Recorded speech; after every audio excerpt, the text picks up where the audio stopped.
दोस्तों नमस्कार। My self Vikramjit Singh और आज हम आए हैं नेस्टोरिया के हेडक्वार्टर्स अहमदाबाद के अंदर। नेस्टोरिया ये वही कंपनी है जो कि एक प्रूवन और एक ट्रस्टेड ब्रांड है धुलेरा के अंदर पिछले कई सालों से। उन्हीं के सीनियर सेल्स डायरेक्टर कुलदीप जी आज हमारे साथ मौजूद हैं। कुलदीप जी धुलेरा की रग रग से वाकिफ है, तो आइए आज उनसे धुलेरा के बारे में कुछ चर्चा करते हैं। कुलदीप जी, आपका स्वागत है हमारे इस वीडियो के अंदर। नमस्कार विक्रमजीत सिंह जी, कैसे हैं आप? बिल्कुल बढ़िया सर। सर आज धुलेरा किसी भी पहचान का मोहताज नहीं है। हम सबको पता है कि धुलेरा क्या है। यस। मैं आपसे ये जानना चाहता हूँ कि धुलेरा की इतनी चर्चा क्यों हो रही है?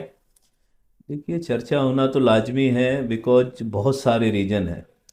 क्योंकि इंडिया के अंदर पहली बार कोई ग्रीन फील्ड स्मार्ट सिटी बन रहा है, वो भी इतने बड़े लेवल पर बन रहा है जिसको आज पूरी दुनिया देख रही है।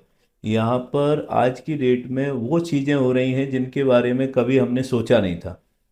जैसे कि सेमीकंडक्टर इंडस्ट्री भारत में पहली बार लग रही है, और वो भी धोलेरा के अंदर लग रही है। टाटा ग्रुप ने और ताइवान की कंपनी पीएसएमसी ग्रुप ने मिलकर यहाँ पर बहुत बड़ा इन्वेस्टमेंट किया है।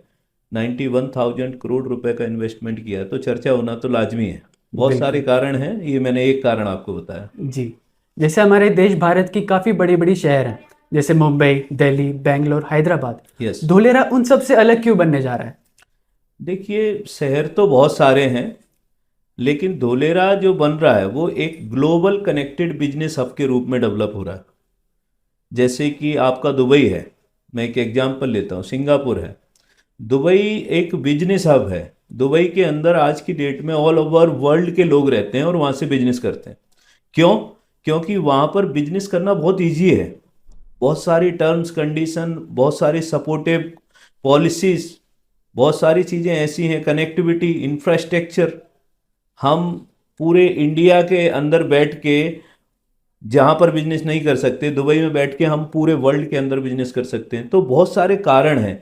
इसी तरह से धोलेरा को डेवलप करने के पीछे गवर्नमेंट का ये प्लान है, ये मकसद है कि यहाँ पर पूरी दुनिया के लोग आकर रहकर एक बिजनेस हब के रूप में, एक ग्लोबल कनेक्टिविटी के रूप में यहाँ पर बिजनेस करें। तो इसलिए जो है ये अलग है बाकी सभी शहरों से। जी, चाहे वो मुंबई हो, चाहे वो बेंगलोर हो, ये अपने अपने एक किसी न किसी पर्टिकुलर चीज़ के लिए मतलब महत्वपूर्ण हो सकते हैं, लेकिन धोलेरा जो है वो international global connected business hub के लिए बहुत बड़ी अपॉर्चुनिटी है। जी। जैसे कि हम सभी को पता है कि धुलेरा के अंदर गवर्नमेंट का बहुत बड़ा योगदान है। Yes. अब यहाँ पे एक सवाल ये उठता है कि हमारे भारत में हर 5 साल बाद सरकार बदलती है। Yes, तो अगर sir. सरकार बदल जाए तो धुलेरा का क्या होगा? कुछ नहीं होगा, सरकारें बदलती रहें। मैं कहता हूँ हर 5 साल में सरकार बदले तब भी धोलेरा का कुछ नहीं होगा। ड्यू टू रीजन ये है कि धोलेरा को डेवलप करने से पहले, धोलेरा के बारे में प्लानिंग करने से पहले मोदी जी ने या प्रेजेंट गवर्नमेंट ने इन सब चीज़ों का ध्यान रखा है कि वहाँ पर सरकारें बदलेंगी, क्योंकि ये उन्हें पता है कि ये शहर 5 साल में तो बन के तैयार नहीं होने वाला, इसको 10, 20, 25 साल लगने ही वाली थी। तो उन्होंने इस तरह के कुछ कानून हैं, उन कानूनों के तहत यहाँ पर डेवलपमेंट के लिए इंडिपेंडेंट बॉडी बनाई है जिसे DICDL कहते हैं, जो एक SPV है। SPV एक्चुअली एक एक्ट होता है, स्पेशल पर्पज व्हीकल, मतलब कोई विशेष उद्देश्य के लिए जब कोई कंपनी गठित की जाती है गवर्नमेंट की तरफ से, तो उसको SPV एक्ट के थ्रू करते हैं। तो DICDL जो है वो इंडिपेंडेंट बॉडी है जिसमें सेंट्रल गवर्नमेंट और स्टेट गवर्नमेंट दोनों का जॉइंट वेंचर है। कोई भी डिसीजन, कोई भी एक सरकार SPV के लिए अपनी स्वतंत्र मर्जी से नहीं ले सकती है, ना ही उसे बंद कर सकती है, ना ही उसको परिवर्तन कर सकती है। तो ये एक बहुत बड़ा फैक्टर है कि DICDL जो बनाया गया है वो डायरेक्ट PMO को रिपोर्टिंग करता है। और बहुत सारी चीज़ें ऐसी हैं जिनकी वजह से, कानूनों की वजह से धोलेरा को कभी भी किसी भी रूप में स्टॉप नहीं किया जा सकता, ना ही बंद किया जा सकता। ये तो एक कानून की बात हो गई। दूसरी बात ये है कि आज की डेट में धोलेरा इंडिपेंडेंट सिटी बनने जा रहा है। आज वहाँ पर airport, C port, express highway, semiconductor, बहुत सारी ऐसी चीज़ें जो है हो रही हैं जिसकी वजह से अब उसको बंद करना, रोकना, ये सपनों की बातें हो चुकी हैं। इनमें अब कोई दम नहीं है। आने वाले समय में आप देखोगे कि 1 से 2 साल के अंदर धोलेरा के अंदर पूरा एक सिनेरियो चेंज होने वाला है। 2 साल के अंदर वहाँ पर सेमीकंडक्टर का मैन्युफैक्चरिंग यूनिट चालू होने वाला है। टाटा ने पूरी तरह से इसका मन बना लिया है। इसी के कारण अभी रिसेंटली जो है पिछले हफ्ते प्रधानमंत्री के जो प्रमुख सचिव हैं वो वहाँ पर आके विजिट करके गए हैं। वहाँ पर बहुत ही मतलब हाई रडार के ऊपर हाई टेंशन लाइन जैसा होता है उस तरह से जो है फोकस किया गया है इस समय गवर्नमेंट का। हर 90 दिन में उनका विजिट वहाँ पर होने वाला है। मुख्यमंत्री जी भी उससे एक हफ्ते पहले वहाँ विजिट करके आए हैं। तो गवर्नमेंट का फुल फोकस है इस समय धोलेरा को जल्दी से जल्दी ऑपरेशनल करना। तो 1 से 2 साल के अंदर ये चीज़ें आपको दिखाई दे जाएंगी। जी, जैसे अब धुलेरा गुजरात के अंदर बनने जा रहा है, लेकिन धुलेरा का बोलबाला पूरे देश के अंदर है। Yes. देश विदेश के इन्वेस्टर जहाँ इंटरेस्ट ले रहे Yes. हैं। अब जैसे कोई इन्वेस्टर महाराष्ट्र का है, जी। चंडीगढ़ का है, राजस्थान का है, वो गुजरात में इन्वेस्ट करता है और कहता है कि यहाँ पे मैंने ज़मीन ले ली, लेकिन क्या किसी ने यहाँ पे इलीगल कब्जा कर लिया तो उसके लिए क्या प्रावधान है? देखिए, गुजरात के अंदर एक बहुत अच्छा कानून है जिसको लैंड ग्रैबिंग एक्ट कहते हैं। कानून तो सभी जगह हैं, भारत में बहुत सारे कानून हैं, बट मैं जहाँ तक देख रहा हूँ गुजरात का जो कल्चर है, गुजरात का जो सिनेरियो है, यहाँ पर कब्जे की प्रॉब्लम बहुत कम है। रेयर केसेस में कभी कोई मिले तो मिले। मैं पिछले 6 साल से यहाँ काम कर रहा हूँ धोलेरा में नेस्टोरिया ग्रुप के साथ। मुझे आज तक यहाँ पर कोई एक भी ऐसा इशू मिला नहीं है कि किसी ने किसी की प्रॉपर्टी के ऊपर अनएथिकल रूप से कब्जा किया हो। उसका एक बड़ा रीजन ये भी है कि लैंड ग्रैबिंग एक्ट है। लैंड ग्रैबिंग एक्ट के तहत अगर कोई ऐसा करता भी है तो लैंड ग्रैबिंग एक्ट के तहत आपको बना हुआ प्रॉपर्टी हैंड ओवर किया जाएगा। जो असली मालिक है, जो गवर्नमेंट के रिकॉर्ड में चीज़ें हैं, उसके हिसाब से यहाँ पर जस्टिस भी किया जाता है और सख्ती से इस कानून का पालन भी किया जाता है। तो ऐसा कोई खतरे वाली बात गुजरात के अंदर मुझे नहीं दिखाई देती। जैसे आप और हम तो अहमदाबाद में रहते हैं, हमें धोलेरा की पूरी ग्राउंड रियलिटी पता है कि किस स्पीड से किस तेजी से वहाँ पे काम चल रहा है। अब कुछ लोग हैं जो घर बैठे बैठे कहते हैं कि धुलेरा में तो काम ही नहीं चल रहा, धुलेरा तो बहुत स्लो प्रोग्रेस कर रहा है। उनके लिए आप क्या कहना चाहते हैं? उन लोगों के लिए मैं बोलना चाहूँगा कि धोलेरा में क्या चल रहा है क्या नहीं चल रहा है ये अंदाज़ा लगाने से अच्छा है कि आप धोलेरा एक बार विजिट कीजिए। अगर एटलीस्ट आप विजिट नहीं कर सकते तो नेस्टोरिया ग्रुप के बहुत सारे हमारे लोग हैं, हमारे पार्टनर हैं, हमारे बिजनेस एसोसिएट्स हैं, उनके साथ कनेक्टिविटी में आइए। और फिर इवन आप यूट्यूब के ऊपर तो जाके कम से कम धोलेरा को सर्च कीजिए।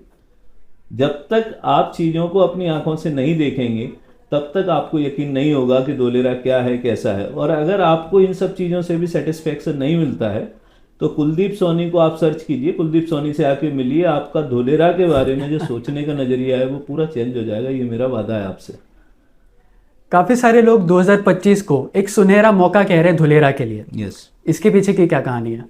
कहानी तो बड़ी इंटरेस्टेड है क्योंकि रिसेंटली आप देखने जा रहे हैं कि अभी पेपर्स में आया है और वहाँ पर जो एक्टिविटी हो रही है, गवर्नमेंट का प्लान तो ऐसा है कि अक्टूबर 2025 में जो वहाँ एयरपोर्ट बनाया जा रहा है, इंटरनेशनल कार्गो एयरपोर्ट, उसका ट्रायल जो है अक्टूबर में करने की प्लानिंग है। क्योंकि रनवे ऑलमोस्ट कंप्लीट हो चुका है, एडमिन बिल्डिंग का काम चालू है, एक्सप्रेस हाईवे ऑलमोस्ट कंप्लीट है, कभी भी चालू कर सकते हैं, उसका फाइनल टचिंग चल रहा है। तो एक्सप्रेसवे और एयरपोर्ट ये दो चीज़ें चालू होने के बाद 2026 में पहली सेमीकंडक्टर चिप धोलेरा के सेमीकंडक्टर फैब से बन के आने की देरी है।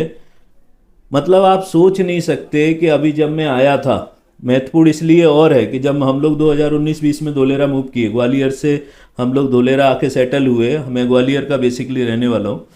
तो वहाँ से आने के बाद मैंने देखा कि वहाँ की जो प्राइजिंग थी, लैंड की जो प्राइजिंग थी, वो 150-200 रुपये पर स्क्वायर यार्ड हुआ करती थी और मैक्सिमम जो प्राइस थी वो 800-900 रुपये पर स्क्वायर यार्ड का हुआ करता था। ये बात 2020-21 की कर रहा हूँ। आज की डेट में वो प्राइस बढ़ के मिनिमम 2000-2500 रुपये पर स्क्वायर यार्ड और मैक्सिमम 10,000 से लेके 12,000 रुपये पर स्क्वायर यार्ड तक चला गया है। तो मैं जो सोचता हूँ कि अगले 1 से 2 साल के अंदर, जो मेरा पर्सनल एक्सपीरियंस है वो मैं आपके साथ शेयर करूँगा, कि अगले 1 से 2 साल के अंदर मिनिमम जो प्राइजिंग होगा 7-8 हज़ार रुपये से लेकर कम से कम 40 से 50 हज़ार रुपये पर स्क्वायर यार्ड तक जा सकता है। तो ये एक बहुत बड़ा चेंजमेंट होगा, बहुत बड़ा इम्प्रूवमेंट होगा। रियल इस्टेट के अंदर इतनी बड़ी ग्रोथ इतने कम टाइम के अंदर मेरे हिसाब से कहीं नहीं आई है जो धोलेरा में आ रही है। जो मैंने देखा है पिछले 5 साल में कई सारी लैंड ऐसी हैं जहाँ पर हमने 5 गुने से लेकर 25 गुने तक का रिटर्न देखा है।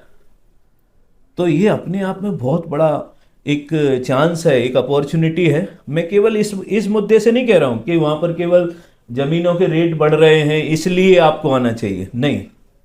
धोलेरा में अभी ज़मीनों के रेट बढ़ रहे हैं, फ्यूचर में धोलेरा में कितनी अपॉर्चुनिटी हैं ये हम और आप अभी सोच भी नहीं सकते हैं। क्योंकि जब कोई शहर इंटरनेशनल सिटी पूरी तरह से बन के तैयार होती है तो उसमें मल्टीपल टाइप ऑफ अपॉर्चुनिटी आती है, मल्टीपल बिजनेस ऑप्शन होते हैं, मल्टीपल जॉब अपॉर्चुनिटी होती है। आने वाले समय में धोलेरा क्या होगा इसकी कल्पना करना आज मतलब सूरज को दीपक दिखाने जैसा है। हम लोग उतना सोच नहीं सकते जितना गवर्नमेंट ने उसके लिए काम किया है, और आगे आने वाले समय में गवर्नमेंट उन चीज़ों पे काम करने जा रही है। जी, जैसे हमारे दर्शक अगर धोलेरा में इन्वेस्ट करना चाहते हैं आज की तारीख में, तो कितना मिनिमम बजट सोच सकते हैं धोलेरा में आज इन्वेस्ट करने के लिए? देखिए, धोलेरा में इन्वेस्टमेंट के 2 तरीके हैं। अगर आप चाहते हैं कि आप धोलेरा मास्टर प्लान के अंदर जो एक SIR जोन है, स्पेशल इन्वेस्टमेंट रीजन, जो गवर्नमेंट ने डिक्लेयर किया है, और गवर्नमेंट जिसको टाउन प्लानिंग के रूप में अलग अलग जोन प्लानिंग के रूप में डेवलप कर रही है, जो कि एक वर्ल्ड क्लास इंफ्रास्ट्रक्चर से इंटरनेशनल बेंचमार्किंग से बनाया जा रहा है। अगर आप उस मास्टर प्लानिंग के अंदर जाना चाहते हैं तो मिनिमम आपका बजट 50-60 लाख रुपए से होना चाहिए आज की डेट में। फिर आपके पास जितना भी आपका बजट है, और रियल इस्टेट के अंदर तो कितना भी बजट लेके बैठो आप कम ही होता है, लेकिन मिनिमम बजट 50-60 लाख रुपए से शुरू हो जाता है। अगर आपका बजट बहुत कम है और आप चाहते हैं कि एक लॉन्ग टर्म इन्वेस्टमेंट या फ्यूचर में कभी धोलेरा में आके रहने की इच्छा हुई 10 साल बाद, 5 साल बाद, 15 साल बाद, तो अगर आपका बजट कम है तो धोलेरा के एडजॉइनिंग विलेज में भी प्लॉटिंग स्कीम चलती हैं, जो 100 गज, 200 गज के, 300 गज के, 250 गज के प्लॉट्स होते हैं। वो हमारे यहाँ 5.5 लाख, 5 लाख रुपए से शुरू हो जाते हैं। NA-NOC title clear, plan pass property होती है, तुरंत रजिस्ट्री और तुरंत आपके नाम से म्यूटेशन, 7/12 इंतकाल, हरियाणा में इंतकाल बोलते हैं। तो वो सब करा के हम आपको देते हैं, और एक अच्छी प्रॉपर्टी जो फ्यूचर में 10 गुना 20 गुना रेट पर एप्रिसिएट होगी, या फ्यूचर में आप वहाँ पर घर बना के रहेंगे तो भी आपको बहुत बड़ी बिजनेस अपॉर्चुनिटी मिल सकती है। तो ये आप लेके रख सकते हैं। मिनिमम बाहर में 5, 7, 10 लाख रुपए से बजट शुरू हो जाता है, और SIR के अंदर अगर आप जाते हैं तो 50-60 लाख रुपए से बजट शुरू हो जाता है। जी, जैसा कि आपने कहा कि अगर आपको धोलेरा के बाहर इन्वेस्ट करना है तो स्मॉल प्लॉटिंग स्कीम्स चलती है, तो यहाँ एक सवाल उठेगा कि धोलेरा की बाउंड्री के अंदर स्मॉल प्लॉट स्कीम्स क्यों नहीं चलती? देखिए, गवर्नमेंट ने जो ये सिटी बनाई है इसके कुछ पैरामीटर्स हैं। इस सिटी का जो मास्टर प्लान है, जो पूरा मास्टर प्लानिंग किया है, वो वर्ल्ड की सबसे बड़ी कंपनी हेल्क्रो ने किया है, जो UK बेस्ड कंपनी है, जिसने बहुत सारे बड़े प्रोजेक्ट बनाए हैं देश और दुनिया के अंदर। आप गूगल करेंगे हेल्क्रो के बारे में तो आपको पता लगेगा। तो एक पैरामीटर्स हैं इंटरनेशनल बेंचमार्किंग। तो इंटरनेशनल बेंचमार्किंग के लिए वहाँ पर बहुत सारी चीज़ें मायने रखती हैं। सिटी का क्लाइमेट, सिटी का एटमॉस्फेयर, सिटी का जो डिस्टेंस, क्या कहते हैं उसको, आपका जो पब्लिक, जो लोगों का, एक पब्लिक का कितना एरिया होना चाहिए, एक घर के बीच में कितनी गैप होनी चाहिए। बहुत सारे क्लाइमेट चेंज होते हैं, बहुत सारी चीज़ें होती हैं, जोनिंग प्लानिंग होता है। तो यहाँ पर हर जोन में, जैसे रेसिडेंशियल जोन है, इंडस्ट्रियल जोन है, कॉमर्शियल जोन है, तो हर जोन की अपनी एक गाइडलाइन बनाई गई है।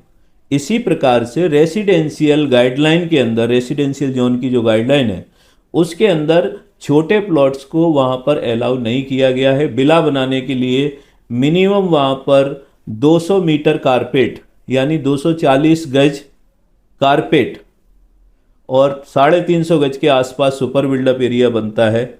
वहाँ से मिनिमम जो है प्लॉट साइज रेसिडेंशियल में, वो भी केवल घर बनाने के लिए मिनिमम इतना होना चाहिए, उसकी गाइडलाइन के अकॉर्डिंग है। और गाइडलाइन को अगर आप ब्रेक करके छोटे प्लॉट्स वहाँ बेच रहे हैं, या कोई भी लोग जो वहाँ पर बोलते हैं कि हम धोलेरा के अंदर आपको प्लॉट दे रहे हैं 200 गज का, 150 गज का, तो उसको थोड़ा सा हमें इंक्वायरी करना चाहिए, उसके ऊपर थोड़ा सा नज़र रखना चाहिए कि आखिर ये कैसे पॉसिबल हो रहा है। राइट। अगर आज जैसे हमारे व्यूअर्स की काफ़ी सारी इंक्वायरी आती है कि अगर आज हम धोलेरा में इन्वेस्ट करते हैं तो आने वाले साल के अंदर हमें कितना गुना रिटर्न यहाँ से हम देख सकते हैं? देखिए, रिटर्न के बारे में प्रॉपर्टी में कोई भी श्योरिटी नहीं कह सकते कि हम इतने साल में इतना रिटर्न देंगे। ये इन्वेस्टमेंट नहीं हो सकता है, ये एक गैम्बलिंग हो सकती है। कोई अगर आपको बोलता है कि मैं आपको इतने साल में इतना रिटर्न दे दूंगा, या आप मेरे साथ प्रॉपर्टी खरीदिए, मैं आपको हर महीने इतना रिटर्न दूंगा, ये कोई बिजनेस नहीं है, ये कोई इन्वेस्टमेंट नहीं है। आप इनके ऊपर भी थोड़ा सा गंभीरता से विचार कीजिए। हाँ, रियल एस्टेट में रिटर्न्स मिलते हैं, किस आधार पर मिलते हैं, क्या फंडामेंटल है, वो आपको पता होना चाहिए। जैसे कि आप जानते हैं कि कोई भी प्रॉपर्टी आपके खरीदने, मेरा अपना अनुभव बता रहा हूँ, आपके खरीदने या बेचने से कोई प्रॉपर्टी ग्रो नहीं करती है। प्रॉपर्टी का रेट ग्रो करता है उस प्रॉपर्टी के सराउंड में क्या इंफ्रास्ट्रक्चर डेवलप हो रहे हैं। जैसे आपने गांव में कोई खेत खरीदा, वहां से तो बॉटम कुछ नहीं है, जहाँ खेती करते हैं वो खेत आपने खरीदा, 5 साल हो गए, उस खेत का रेट एज इट इज है। अब उस खेत के आगे से एक रोड निकल जाता है, तो उस खेत का रेट ऑटोमेटिक बढ़ जाता है। आपके खरीदने से नहीं बढ़ा, वो रोड के निकलने से बढ़ा। इसी तरह से आपने किसी शहर में कोई प्लॉट खरीदा, और आपके प्लॉट के बाजू में कोई कॉम्प्लेक्स आ गया, कोई यूनिवर्सिटी आ गई, कोई कॉलेज आ गया, तो ऑटोमेटिक जो है डिमांड बढ़ती है कि उस कॉलोनी के सामने ये फलानी जगह आई, यहाँ बस स्टॉप आया, रेलवे स्टेशन आया, या कोई भी ऐसी चीज़ आई जो पब्लिक यूटिलिटी में बहुत ज़्यादा आती है, तो हर आदमी उसके आसपास प्रॉपर्टी देखना चाहता है। तो ड्यू टू रीजन के इंफ्रास्ट्रक्चर जब डेवलप होता है तो प्रॉपर्टी की डिमांड बढ़ती है, और डिमांड बढ़ती है तो उसकी रेट बढ़ती है। पिछले 5 साल का जो मेरा अनुभव है, और पिछले 10 से 15 साल का जो मेरा रिसर्च है धोलेरा को लेके, जो मैंने स्टडी किया है, उसके आधार पर मैं आपको बता सकता हूँ कि धोलेरा में पिछले 5 साल में 5 गुने से 25 गुने तक का रेट एप्रिसिएट हुआ है। इंफ्रा वहाँ बहुत ज़्यादा डेवलप अब होना शुरू हुआ है। अभी तक तो केवल धोलेरा क्या है वो लोगों को समझ में आया था, अब लोग अपने आप धोलेरा में आके प्रॉपर्टी बाई कर रहे हैं, अपने आप डिमांड क्रिएट हो रही है। क्यों? क्योंकि आज की डेट में इंफ्रास्ट्रक्चर दिखाई देने लगा। आज धोलेरा में कॉलेज के लिए, आपके धोलेरा में जो है स्कूल, हाई सेकेंडरी स्कूल का परमिशन गवर्नमेंट ने दे दिया, लैंड अलॉटमेंट कर दिया, 1 से 2 साल के अंदर ये तैयार हो जाएगा। हॉस्पिटल 200 बेड का मल्टी स्पेशलिटी हॉस्पिटल बन रहा है। आप देखेंगे तो धोलेरा में टाटा ग्रुप ने खुद का 1500 अपार्टमेंट बनाने के लिए लैंड अलॉट हो गया है, उनका काम चालू होने वाला है। टाटा टेंट सिटी का काम चालू हो गया है ना। एक 5 स्टार होटल वहाँ पर बनाया जा रहा है, उसके लिए लैंड अलॉट हो चुका है। एक बहुत बड़ा कॉमर्शियल और रेसिडेंशियल प्रोजेक्ट वहाँ बनने जा रहा है, जिसमें बहुत सारी चीज़ें होंगी। 15,000 अपार्टमेंट बन रहे हैं, उसके अंदर भी कॉरपोरेट हाउस बन रहा है बहुत बड़ा, 30 से 40 मंजिल का। वहाँ पर रिटेल के शॉप के लिए भी बहुत सारा जो है रिटेल स्टोर बनाए जा रहे हैं। वहाँ पर फूड कोर्ट के लिए गवर्नमेंट ने जगह अलॉट कर दी है, वो सब बनना शुरू हो गए हैं। तो कहने का मतलब ये है कि जब ये इंफ्रास्ट्रक्चर आएगा और टाटा का सेमीकंडक्टर जो चालू होगा, तो लोग आएंगे, जॉब एम्प्लॉयमेंट होगा, डिमांड बढ़ेगा, रेट बढ़ेगा। अभी तक तो केवल लोगों को धीरे धीरे पता लगा है कि धोलेरा करके स्मार्ट सिटी बन रही है, तब इतना मल्टीप्लाई हुआ है रेट। आने वाले समय में तो जब वहाँ एक्चुअल डिमांड बहुत बड़ी क्रिएट होने वाली है, तो यही समय होता है एक अर्ली इन्वेस्टर का, जो वहाँ पर पहले स्टेज पर प्रॉपर्टी लेके बैठ जाते हैं, वही सबसे ज़्यादा ग्रोथ ले पाते हैं। दूसरी चीज़ क्या है कि आने वाले समय में अभी रिन्यू पावर करके एक इंडस्ट्री है जो ऑलरेडी वहाँ चालू है, और वहाँ पर मैन्युफैक्चरिंग भी हो रहा है, सोलर मॉड्यूल प्लेट्स बनाया जा रहा है। तो वहाँ पर जो लोग जॉब कर रहे हैं आज की डेट में, वो लोग भावनगर अप डाउन करते हैं।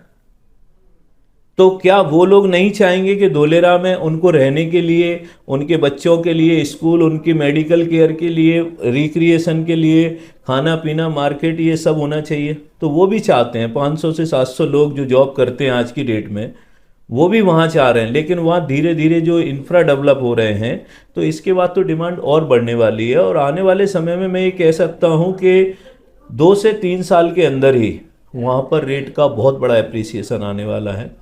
और अगले 10 से 15 साल के अंदर आप सोच नहीं सकते इतना रिटर्न, इतना ग्रोथ वहाँ पर मिलेगा। उसका रीज़न है क्योंकि हमने अनुभव से सीखा है। जहाँ पर मैं बैठा हूँ अहमदाबाद के अंदर, ये मेरा जो ऑफिस है इस्कॉन 4 रास्ते पर है। 15 साल पहले इस्कॉन 4 रास्ते पर कुछ नहीं था। यहाँ पर बताते हैं यहाँ के लोकल जो हमारे दोस्त हैं कि यहाँ झाड़ हुआ करते थे, जंगल टाइप का था। यहाँ 15 साल पहले कोई आने के लिए तैयार नहीं था। शाम को 6 बजे के बाद इधर कोई आता नहीं था। और 200 रुपये, 500 रुपये, 1000 रुपये गज में ज़मीन मारी मारी फिरती थी, कोई लेता नहीं था। आज इसी जगह पर एसजी हाईवे पर 1.5 लाख, 2 लाख, 4 लाख, 5 लाख, 7 लाख, 10 लाख रुपए गज तक का भी लैंड बिका है और अवेलेबल नहीं है आज की डेट में। तो जब यहाँ पर ग्रोथ हो रहा है, तो जहाँ दुनिया का सबसे बड़ा इंफ्रास्ट्रक्चर, जहाँ इंटरनेशनल एयरपोर्ट, जहाँ पर सी पोर्ट कनेक्टिविटी, फ्रेट कॉरिडोर की कनेक्टिविटी और देश और दुनिया की बड़ी से बड़ी मल्टीनेशनल कंपनियाँ जहाँ आ रही हैं, वहाँ पर ग्रोथ का कैलकुलेशन हमारा और आपका ये पैरामीटर सेट नहीं होता। जो हम ग्रोथ का कैलकुलेशन कर रहे हैं वो बहुत छोटा है, वहाँ तो बहुत बड़ा ग्रोथ होने वाला है। जी जी। जैसे कि हमें पता है कि नेस्टोरिया धुलेरा के अंदर काफ़ी पुराना प्लेयर है और काफ़ी ट्रस्टेड ब्रांड है। Yes. तो थोड़ा हमें नेस्टोरिया के बारे में बताइए और नेस्टोरिया के साथ ही क्यों धुलेरा में इन्वेस्ट करना चाहिए। देखिए, नेस्टोरिया के साथ ही करना चाहिए, उसके बहुत सारे रीजन हैं। मैं ये कहता हूँ, अगर जो नेस्टोरिया कर रहा है, जो नेस्टोरिया ट्रांसपेरेंसी के साथ आपके साथ बात करता है, नेस्टोरिया का सबसे बड़ा अपना जो यूएसपी है वो है क्लैरिटी और ट्रांसपेरेंसी और ट्रस्ट। ये अपने आप में नेस्टोरिया ने कमाया है, वरना 4 साल के अंदर नेस्टोरिया ग्रुप ने जो किया है वो बहुत सारे ग्रुप कर सकते थे। हमने कुछ नहीं किया है। हमारे जो लोग थे, हमारे साथ समर्पित लोगों ने जो काम किया है, हमारे साथ जो हमारे एसोसिएट्स हैं, हमारे जो पार्टनर्स हैं, उनकी बदौलत आज नेस्टोरिया यहाँ पर खड़ा है। वो समर्पित लोग जिसके भी पास होंगे वो आगे बढ़ेंगे। हमारी जो सोच थी, हमारा जो क्लैरिटी थी, वो एकदम पहले दिन से ट्रांसपेरेंसी थी। हमें किसी भी व्यक्ति का 1 रुपये का भी लालच नहीं था, ना है, ना आगे होगा। आज तक हमने जितनी भी ज़मीनें बेची हैं, बहुत सारी लैंड बेची हैं, बट आज तक किसी का कोई भी 1% भी टोकन हमने लैप्स नहीं किया है। ये कॉमन टर्म्स होता है। तो हमारे यहाँ पर हम अपने वायदे के पक्के हैं। हमने आपसे जो वायदा किया है, बेशक आपकी तरफ से वो वादा टूट जाए, लेकिन हम अपनी तरफ से वो वादा नहीं तोड़ते हैं। यही कारण है कि आज लोगों का ट्रस्ट और लोगों की ट्रस्ट की बदौलत नेस्टोरिया ग्रुप धोलेरा स्मार्ट सिटी के अंदर, धोलेरा SIR के अंदर नंबर 1 ब्रांड आज की डेट में बन चुका है। और इसके लिए मैं आपको भी बधाई देता हूँ। आपका भी बहुत बड़ा योगदान है। आप सभी लोगों ने मिलकर इसको ये बनाया है। जी, आखिरी सवाल आपसे पूछूंगा। जी धोलेरा की पूरी जानकारी होने के बाद भी जी आज जो कदम नहीं ले रहा, उनके लिए आप क्या कहना चाहते हैं? वो क्या खोने वाले हैं? उनके लिए क्या कहें, ये तो मतलब एक ऐसी बात आपने पूछ ली, मतलब ना चाहते हुए भी मैं इसका जवाब जरूर दूंगा। देखिए, सबसे बड़ी बात क्या है कि डिसीजन लेना और डिसीजन ना लेना, इसके पीछे कुछ कारण होते हैं। कारण क्या होते हैं? जहाँ पर हमें एकदम क्लैरिटी होती है, वहाँ हमें डिसीजन लेने में कोई दिक्कत नहीं होती है। और जहाँ पर थोड़ा सा भी धुंधलापन होगा, थोड़ा सा भी डाउट्स होगा, थोड़ा सा भी, देखिए हर आदमी चाहता है कि वो एक आने वाले भविष्य के लिए अपने भविष्य को, बच्चों के भविष्य को सिक्योर करे, फ्यूचर में कुछ ऐसा इन्वेस्टमेंट करके जाए जिससे उसकी फैमिली में कोई प्रॉब्लम्स ना आए, एक पैसिव इनकम जनरेट होने लगे, तो उनके बच्चे, उनकी फैमिलियों में एक प्रॉपर जो है सिस्टम बन जाए। सब चाहते हैं, लेकिन फिर हर आदमी कर क्यों नहीं पाता है? उसके पीछे बहुत बड़ा कारण ये होता है कि सबसे बड़ी प्रॉब्लम क्या होती है? उनका कन्फ्यूजन। कन्फ्यूजन भी क्रिएट कैसे होता है? कन्फ्यूजन क्रिएट होता है आधे अधूरे नॉलेज से। आधा ज्ञान हमने यूट्यूब से लिया, आधा ज्ञान हमने फेसबुक से लिया, आधा ज्ञान हमने ऐसे लोगों से लिया जिनको आधा ही ज्ञान था। तो क्या हो गया? एक मिक्सअप हो गया और एक मतलब पहेली बन गई। धोलेरा क्या बन गया? एक पहेली बन गई। अब वो उलझ गई, अब वो सुलझाई नहीं जा रही। किसी को लग रहा है कि SIR के अंदर हाई एक्सेस कॉरिडोर ही बढ़िया है। हाई एक्सेस कॉरिडोर में प्रॉपर्टी नहीं ली, इसका मतलब धोलेरा में कुछ नहीं लिया। किसी को लगता है कि नहीं, TP2 TP1 यही सबसे अच्छा है। किसी को लगता है कि नहीं, जो है नॉलेज IT जोन में लेना चाहिए। तो मैं ये कहता हूं कि कुछ भी सही या गलत नहीं है, आपको क्लैरिटी होना जरूरी है। ना तो हाई एक्सेस गलत है, ना रिक्रिएशन गलत है, ना टूरिज्म रिसोर्ट गलत है। अरे मुझे ये बताइए, अगर रिक्रिएशन जोन और टूरिज्म रिसोर्ट जोन गलत है तो सरकार ने इसको डाला ही क्यों है? पहला प्रश्न तो यही बनता है कि सरकार ने रिक्रिएशन जोन बनाया ही क्यों है, टूरिज्म रिसोर्ट जोन बनाया ही क्यों है, हाई एक्सेस कॉरिडोर ही क्यों नहीं बना दिया पूरे में। तो हर चीज की अपनी एक यूटिलिटी है और हर चीज का अपना एक पर्पज है। एक्चुअली होता क्या है, आदमी यहां आता है, बजट लेके आता है 1 करोड़ रुपए, और वो पूछता है सभी जगह, 10 कंपनियों में जाता है, जाना चाहिए, मैं मना नहीं कर रहा हूं, लेकिन क्लैरिटी की जगह कंफ्यूज होके आ जाता है। अब 1 करोड़ के बजट में हाई एक्सेस कॉरिडोर में उसे 55 मीटर के अंदर 5000 मीटर का प्लॉट चाहिए। पॉसिबल ही नहीं है कि 8000 10,000 रुपए का रेट चल रहा है। अब 5000 6000 गज का plot minimum high access corridor में होता है, तब 5 का एफएआर मिलता है। तो वो 5 करोड़ का बजट होगा तब हाई एक्सेस कॉरिडोर में वो ले पाएगा।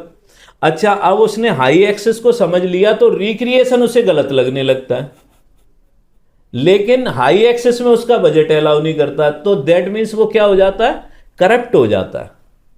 वो कहता नहीं यार छोड़ो। इसकी वजह से वो बहुत बड़ी एक अपॉर्चुनिटी को मिस कर देता है। मैं आपसे क्या कहना चाहता हूं कि आपका बजट अगर हाई एक्सेस कॉरिडोर को अलाउ करता है तो ले लीजिए, सिटी सेंटर में लीजिए, नॉलेज आईटी में लीजिए। मेरे पास हर जोन में लैंड है। हमारे पास आज की डेट में 2 से 2,500 बीघा लैंड है जो हमारे पास खुद का लैंड है। हमारे पास हर जोन हर टीपी में लैंड है। आपको बजट जहां अलाउ कर रहा है वहां आप ले लीजिए। अगर अलाउ नहीं करता है तो कम से कम एटलीस्ट धोलेरा एसआईआर के अंदर तो कुछ ले लीजिए, किसी भी जोन में ले लीजिए जहां आपका बजट अलाउ करता है वहां ले लीजिए। मैं कहता हूं वहां भी अलाउ नहीं कर रहा है और आपको नहीं सेट हो रहा है तो एटलीस्ट धोलेरा एसआईआर के एड ज्वाइनिंग में जो 5.5 लाख रुपए का प्लॉट है वो जरूर ले लेना। नहीं तो जिंदगी में आप ये हमेशा सोचते रहेंगे कि काश मैंने एक प्लॉट 5.5 लाख रुपए का लिया होता। मतलब आपके लिए उस समय ये 5.5 लाख रुपए मतलब ऐसे एक टॉफी की तरह होंगे, लेकिन आप उतनी बड़ी अपॉर्चुनिटी को मिस कर चुके होंगे कि आज अगर मैंने ये प्रॉपर्टी ली होती तो मैं भी धोलेरा में अपने घर में रह रहा होता। तो बहुत बड़ा डिसीजन है, आपको सोच के समझ के इसके डिसीजन लेने चाहिए। और मैं कहता हूं नहीं, अगर आपको कुछ समझ में आ रहा तो हमसे आके मिलिए, हम आपको समझाएंगे। तब तक समझाएंगे जब तक आपको समझ में नहीं आ जाएगा। मैं कभी मना नहीं करता आपसे, जितनी भी चीज़ें मुझे पता है, इन डेप्थ मुझे जो जानकारी है, मैं आपको वो सारी जानकारी देने के लिए तैयार हूं। और सबसे बड़ी बात यह है कि मैं उसके लिए कोई चार्ज नहीं लेता। तो आने की जिम्मेदारी आपकी है, आपको सिखाने की जिम्मेदारी मेरी है। जी, बहुत ही अच्छा लगा कुलदीप जी आपसे बात करके। आपने धोलेरा के ऊपर काफ़ी अच्छी जानकारी दी। मैं आशा करता हूँ कि हमारे दर्शकों को काफ़ी अच्छे से धोलेरा का जो कॉन्सेप्ट है, काफ़ी जो क्वेश्चंस जो उनके दिमाग में उठते हैं वो काफ़ी आज के इस वीडियो से क्लियर हो चुके होंगे। तो इसी के साथ आज के इस वीडियो को यहीं समाप्त करते हैं। अगर आप धोलेरा के अंदर आज इन्वेस्ट करने का सोच रहे हैं तो हमें एक मौका दीजिए, हम आपको धोलेरा दिखाएंगे, समझाएंगे और प्रूफ के साथ बताएंगे कि कैसे धोलेरा आपका फ्यूचर बदल सकता है।